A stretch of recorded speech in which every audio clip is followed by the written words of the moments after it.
someone, you never really forget them. Who could have polluted the entire Earth? September 21st, 1945. That was the night I died. Anger of the old reflects the anger of the earth. The earth knows it's wrong for us to survive. Concrete roads everywhere I go. But I had no idea my crystal was so incredibly powerful. There's another curse. Make all your bacon burn. Totoro? Is that what your name is? It's time for Argo City Podcast to jump into the world of Studio Ghibli. And we have returned!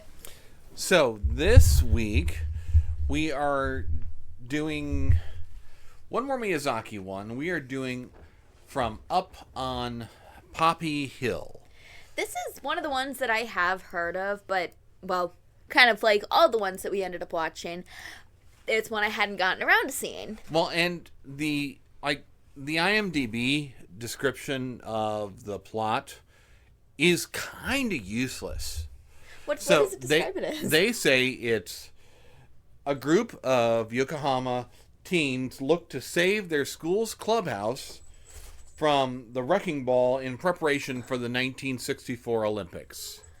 So, I mean, yes, that's a thing. But that's the B story. Yeah, I mean, the A story, as you were calling it, it's the romance that's going on. It's the interaction of all the characters, not like... So tell us about the romance between Sora and Shun. Oh my goodness, I love these two so much. Essentially, it kind of all starts with a letter in the newspaper. See, every morning... School newspaper. Yeah, school newspaper.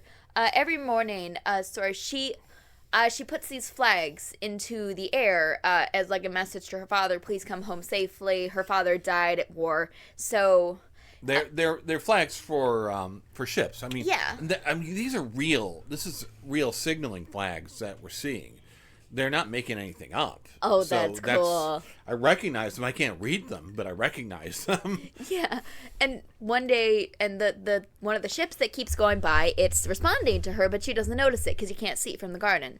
So she reads it in the school newspaper that someone is responding to her messages, and it kind of leads her to meet Shun. And then they kind of have a couple different, like, interactions, trying to think and of, like, well, it goes on from there, and we'll get there. Oh, I'm How sure about we'll we'll just get there? Yeah. Because now this is it's 1963. This takes place in 1963. I tell you, looking at the hairstyles, listening to the music, for me, this feels like it should be older. It should be late 40s, maybe very, very early 50s. But I mean, some of the songs they're playing and singing are specifically from the 60s. Yeah. And of course the preparations for the 1964 Olympics places the time and date very firmly. And this is one of those sticking things for me. I like to know I'm watching. I need the context. Yeah, you're always wanting to know that so you can understand things better. And I'm just sitting in the corner like, ooh, I like the music. I mean, this is done in 2011, and your reaction, I thought this was interesting. You're like, is this more cartoony than normal? Hayao Miyazaki has a very specific style, but I think it's a bit more detailed than this looks. It feels off. I almost felt like it was more clean. See, I didn't feel like there was more detail. I almost felt like the characters, there's less. That's what I was saying. It looks more cartoony. It's very straight and clean to me. I don't know. The characters look off to me.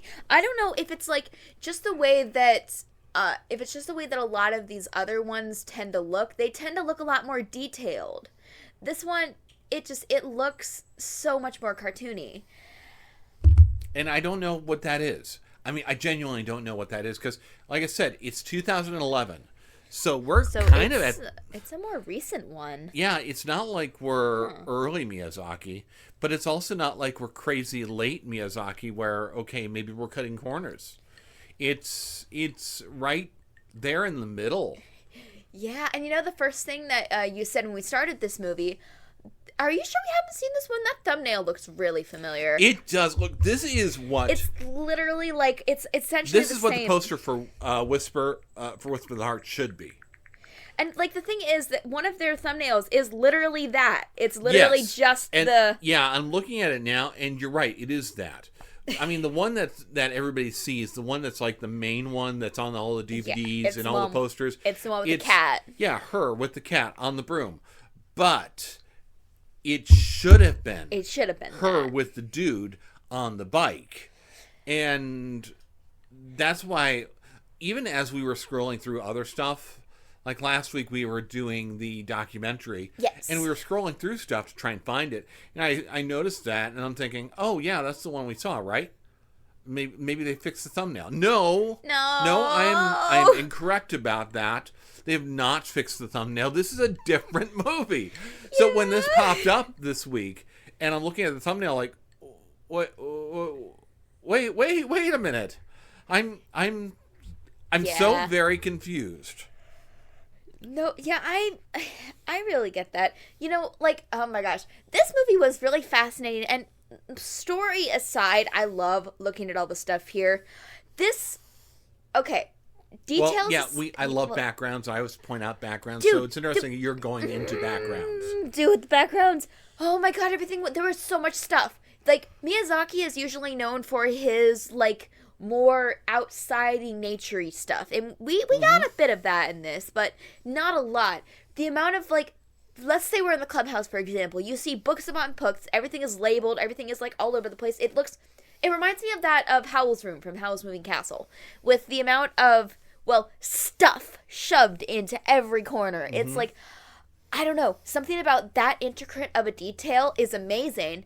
The characters still look too cartoony. They don't fit in with that style. But it's still so cool. You know, one of the things about the backgrounds that I noticed, and again, this is because we're just coming off of The Never-Ending Man with where he's being constantly interviewed at his house. And early, we're in the boarding house that our girl works at, and I'm looking at the kitchen, and I'm still looking at the kitchen, and I'm like, wait a minute, this is Miyazaki's kitchen. It's like there's the dining room table right there, separated by the island, and I mean it looks very similar. He definitely took some inspiration from his own kitchen. Well, and you know, that was one of the things that I was watching a lot of actually last weekend. I meant to ask you this: were you watching the backgrounds last week during the documentary? Because the world outside his door is a lot of what he draws. Yeah, you know what? Now that you mention it, with the way that the neighborhood looks and such, because if you look at any Studio Ghibli movie, especially these particular ones, you'll notice that all the neighborhoods look the same. They literally all look the same. They all look connected. It's these cramped little alleyways. Yeah. It's the excessive wires and cabling all up in the sky. And there's a look. And after seeing where he lives, it's kind of like, yeah, well, okay. I mean, yes, it's Japan, but it's also his neighborhood. Yeah. And we frequently are seeing his neighborhood in these mysterious alleyways that you can plunge through in a bike and just roll down these. It's just... And I'm seeing it more now. The more Miyazaki that we've watched and seeing more of him, I'm just seeing more of him in it. It's like, I want to read all the stuff, but I can't read Japanese. I want to read what all the books say. I want to read all the posters in the hallways. I want to read all the stuff that's sitting in that clubhouse. I want to read the signs. I want to read what's on all the newspapers. But I can't, because I can't read Japanese, and it makes me sad. We are limited, as far as, we can't read the background. You know what, though? We do get a consolation prize, though. First and foremost, we get an extra narration at the beginning. So that whole thing where they're setting things up and talking about Japan rebuilding itself post-war, that's just for us. Oh, really? That is just in the English dub. Oh. But then we also get the English cast. And holy crap, this cast is just, it is breaking my mind. Yeah, I'm Now, going to let you go, like, ramble with these because you were really seriously. excited about this. Well, and the thing is, like, you don't recognize most of these people. One or two of these names, they're names. Yeah. And okay, that's cool. That's him. Yeah. Okay. I kind of know that thing that you're talking about, but Xers. Okay. So our male protagonist, that's Anton Yelchin. May he rest in peace. Anton Yelchin was like on the verge of being the next big thing as far as like the young leading man. He had just done the Star Trek movies. We went to see him, me and my buddy Mike went to see him in the Fright Night remake, which is excellent, and he's excellent in it. And he was really on the cusp right before his untimely demise. Aww. Really cool to hear him in here. And I hear him. But, I mean, the mom is Jamie Lee Curtis. From Halloween, from Trading Places, from Knives Out, from True Lies. Jamie Lee Curtis is one of those incredibly underrated actresses in Hollywood. Aubrey Plaza, who I love on general principle. Not just because she did Grumpy Cat, but just on general principle. Gillian Anderson from The X-Files. What is Ron Howard doing voiceover, not even voiceover, doing background character voiceover in 2011 with Jeff Dunham? It's insane, the talent that is in this movie. My mind is blown, and I keep finding one after another, because like Ron Howard and Jeff Dunham are not in the credits. It's nuts. Yeah, I remember you were pointing people out left and right. Well, and it's like, okay, now I have to listen for them. Now I have to. There they are. There it is. It's just. And that kind of like guess the voice does make things a little bit more fun from a strictly like drinking game perspective. No, I get that. That's like me and a lot of the anime I watch. Like that's a lot of the same people, and I'm like, why is Christina V still here? Why does she follow me everywhere?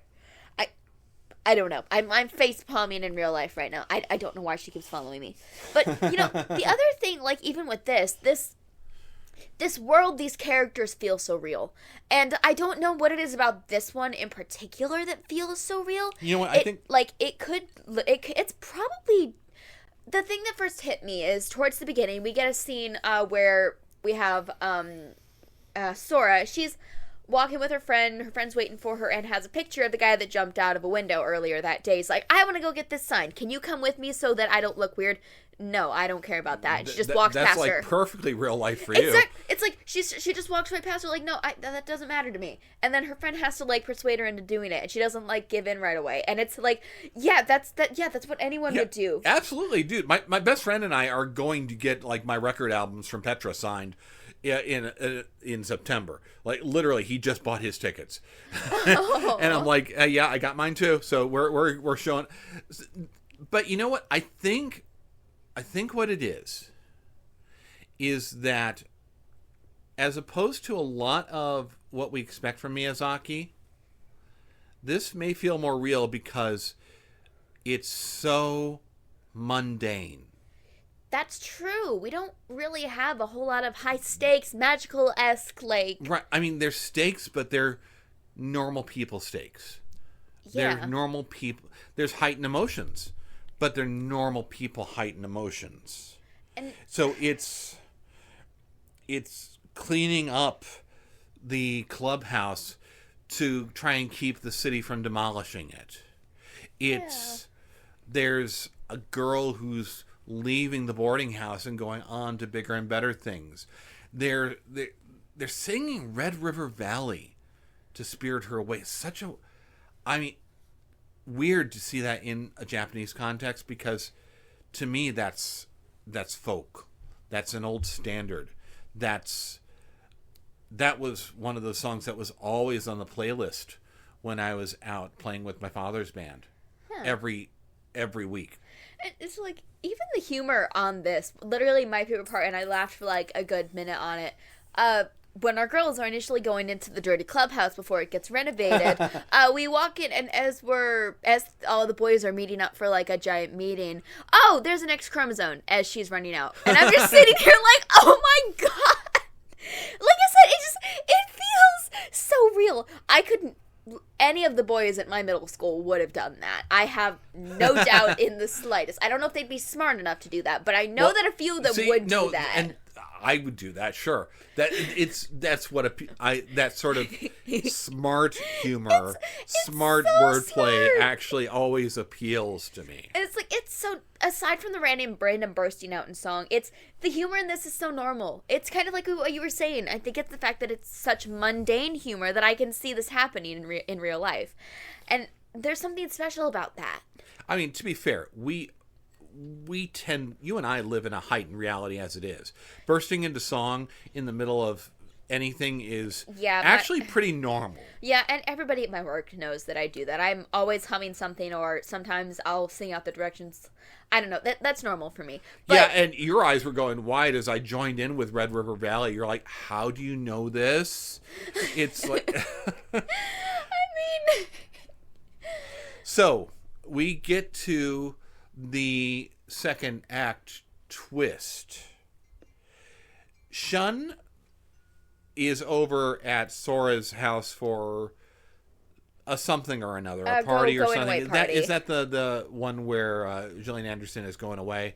Probably. And he sees photographs in her room, and he notices one. The one of her father. Her father, the sailor who was lost in the Korean War. Yeah. And it's familiar. And you're just like, I don't like the looks of this. What's going on? They're going to ruin my ship. And my ship gets ruined as they are on a ship, and my ship sailed away! Okay, so we just kind of folded in on ourselves here. That was some Inception level. Some Inception level disappointment. They're brother and sister. He discovers that I screamed. I was so upset.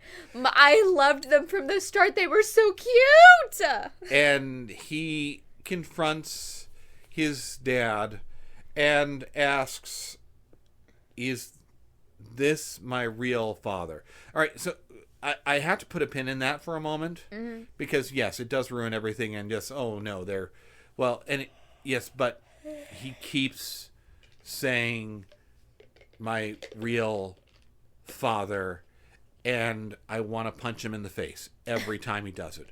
I want to slap him so hard that the taste departs from his mouth. Oh. Because most of you may not know I'm adopted.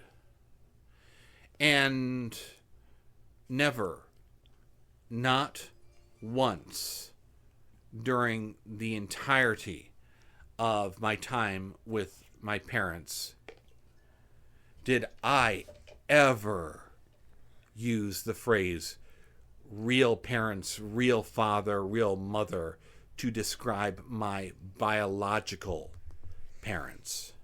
I'm not so disrespectful as to say like sperm donor or something like that. But biological parents is a perfectly adequate term. Real parents is reserved for the people who adopted me and raised me.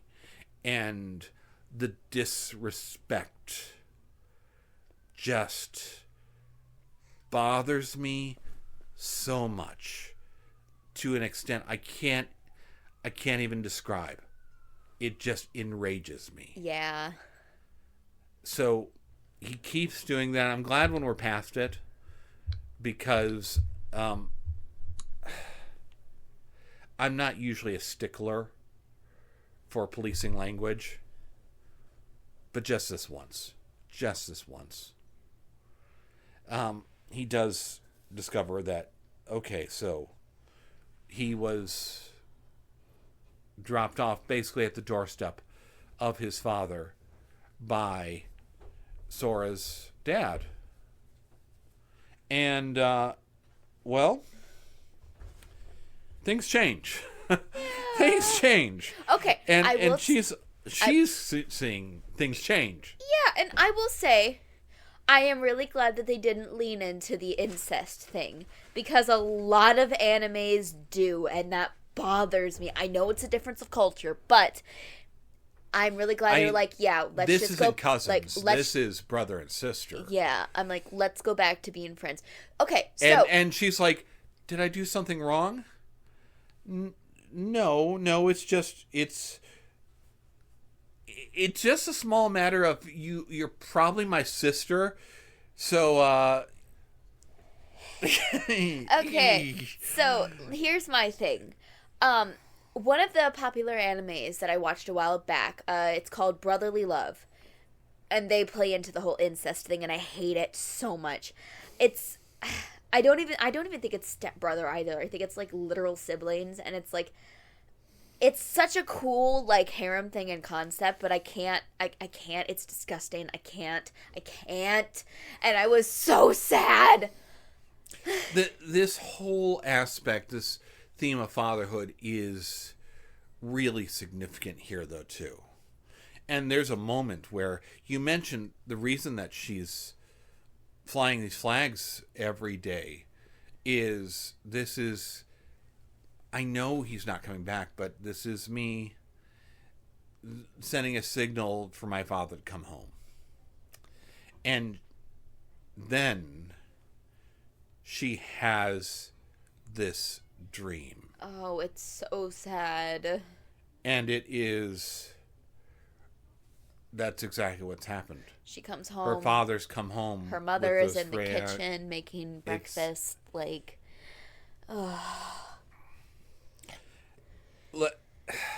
And the thing is, this is so moving to me because I've had this dream.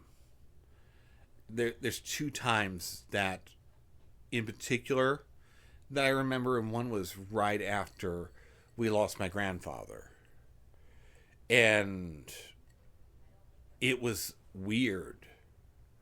We're back at church, and I'm on the landing between the stairs. I'm almost up there, and it's like I hear something or see something, and then he's there. And the light is pouring through the window.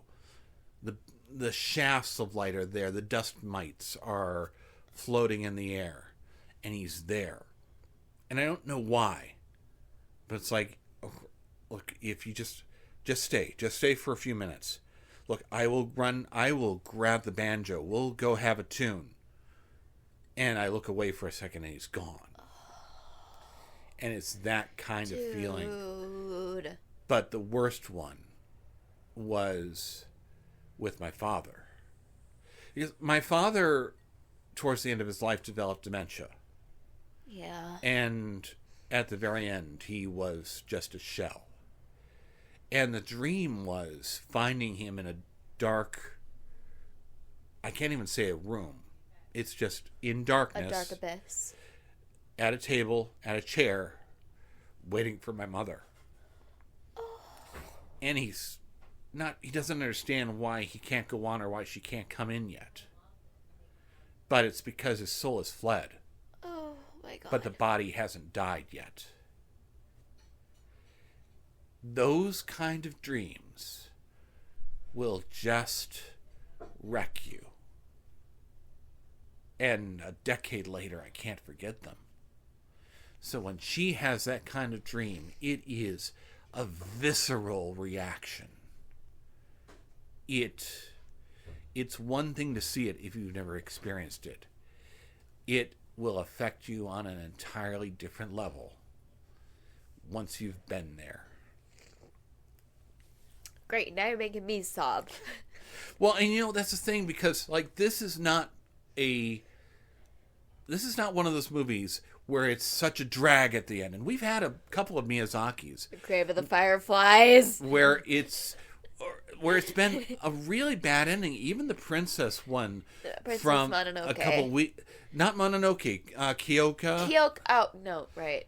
It's where it ends on a down note. Some of these really are downers. And this is not. This offers some hope. This offers some resolution. Like, okay, so how do we save the clubhouse? All right. Well, a bunch of us, we're going to go to the dude on the city council. We're going to go over there, get him to see the clubhouse himself, and prove to him that it's not a waste of space. It's not a ramshackle shack. It's not garbage. And he goes along with it pretty easily, too. He he does. I mean, they show up without an appointment, and he makes them wait. There's what I felt from this. It's something about persistence. Yeah. Let me tell you a little story. It's not mine. It's a story from a friend of mine. So we find it in Luke 18. In a certain town, there was a judge who neither feared God nor respected people, and there was a widow in the same town who kept coming up to him and saying, oh, please help me get justice. For a long time, he just refused to act. Finally, he said, look, even though I don't care about God and I don't really even respect people, all this trouble this widow is giving me, might as well. I'll see to it that she gets her rights, because if I don't, she'll keep coming and finally wear me out. And I feel like that's what these kids are doing. I mean, yeah, we saw that in a lot of things. I've heard that that's how they get a lot of actors to do stuff. You just keep bothering them until they eventually get tired of you. You know what? There was a horror host show called the It's Alive show. It was out of Pittsburgh. Mm-hmm. And the station they were on was, when the switch to digital went, the cable companies were kind of screwing them. Ugh. So, like, the guys who were on the show, they literally showed up in the office of the cable company to plead the case. Yeah. And they brought with them several hundred zombies that just surrounded the office to make their point. We're popular, we're ratings. You should probably not give these people the same kind of problem you're giving them. Yeah. Yeah, that kind of persistence does pay off. And like you said, dude's impressed. The city councilman... He's like, you're still here? You're still here? You know what? All right, I'm going to clear my schedule, and let's go take a look at this. Yeah. And they convince him. And also, while we're convincing him, we also discover that Shun isn't actually the biological brother of Sora.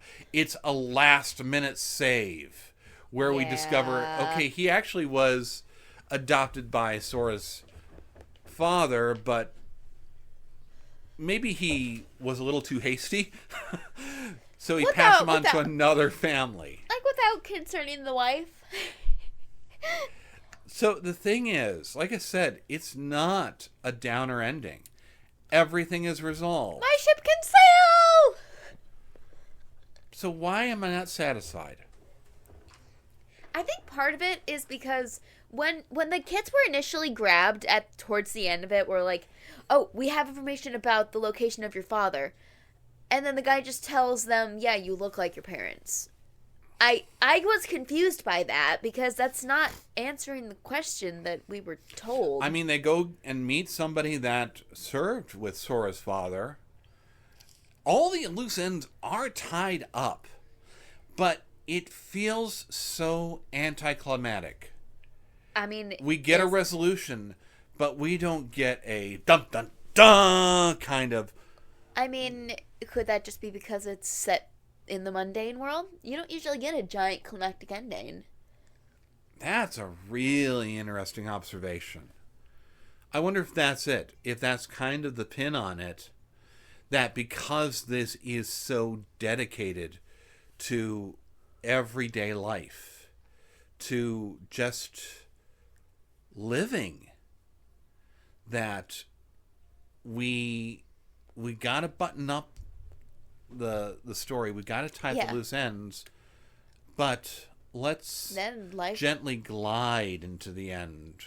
Yeah, and then life just kind of moves on. And it really does. It moves on through the credits. We kept watching through the credits, and there's more. And there's more. And there's different scenes and different scenes. Yeah.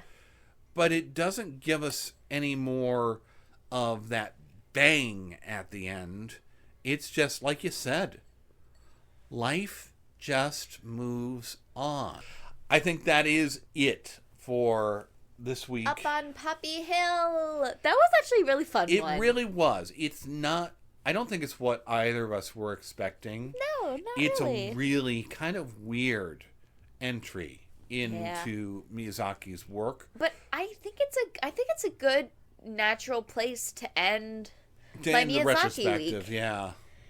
All right. But, well, we will be back next week with a little something different. We'll see you guys next week. Bye. This valley, they say you are leaving.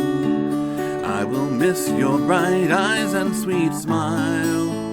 For they say you are taking the sunshine that has brightened our path for a while. Do you think of the valley you're leaving? Oh, how lonely and drear it will be.